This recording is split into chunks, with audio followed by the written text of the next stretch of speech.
சதுரங்கம் வாழ்விய நீண்ட காலங்களுக்கு முன்பு மகதா என்ற ராசியத்தில் மகாராஜா சீஹராம் என்ற புத்திசாலி அரசர் வாழ்ந்தார். அவர் நீதிமிக்க ஆளுநராக இருந்தார். ஆனால் அவருடைய சிறிய சகோதரர் ராஜ்குமார் பாலித் பேராசையில் நாட்டை கைப்பற்ற முயன்றார். இது உள்நாட்டுப் போருக்கு வழிவகுத்தது. பல உயிர்களை இழந்தது. போர் முடிவடைந்தபின் மகாராஜா உங்களுக்குத் தேவையற்ற இரத்தப் பாய்ச்சலை மனம் வருந்தினார்.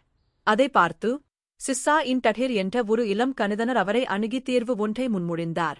அது போருக்கு தேர்வாக இல்லை, ஆனால் யுத்தத்தின் உள்நோக்கத்தை புரிந்து கொள்ள உதவியது. சிஸ்ஸா ஒரு 64 சதுரங்களைக் கொண்ட பலகையையும் சிறிய மரக்கற்களை கையில் வைத்து படைத்தான். அவை படைவீரர்கள், குதிரைகள், யானைகள், தேர்கள், ஒரு மன்னர் மற்றும் ஒரு ராணியை பிரதிநிதித்துவப்படுத்தின. அவர் விளக்கினார், இந்த விளையாட்டு சதுரங்கம் சிந்தனையை, முன்னறிவை மற்றும் ஒவ்வொரு செயலும் தாக்கம் ஏற்படுத்தும் என்பதை கற்பிக்கிறது. டூட் அரசர் இதனை ஆச்சரியமாக பார்த்தார்.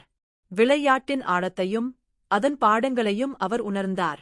இது வெறும் விளையாட்டு அல்ல, வாழ்க்கையின் பிரதிபலிப்பாக அது செயல் செய்யும் ஒவ்வொரு முடிவும் விளைவுகளை கொண்டு வருகிறது மற்றும் ஒரு புத்திசாலியான ஆளுநர் சிறியவர்களின் முக்கியத்துவத்தை மதிக்க வேண்டும் என்பதை கூறியது. இந்த சதுரங்கம் விளையாட்டு காலத்துடன் முன்னேறியது. பஞ்சியாவுக்கு சென்றது, அங்கு சத்ரஞ்ச் ஆகஸ்ட் மாறியது, பின்னர் ஐரோப்பாவுக்கு சென்றது, இப்போது நாம் அறிந்தது போல சதுரங்கமானது.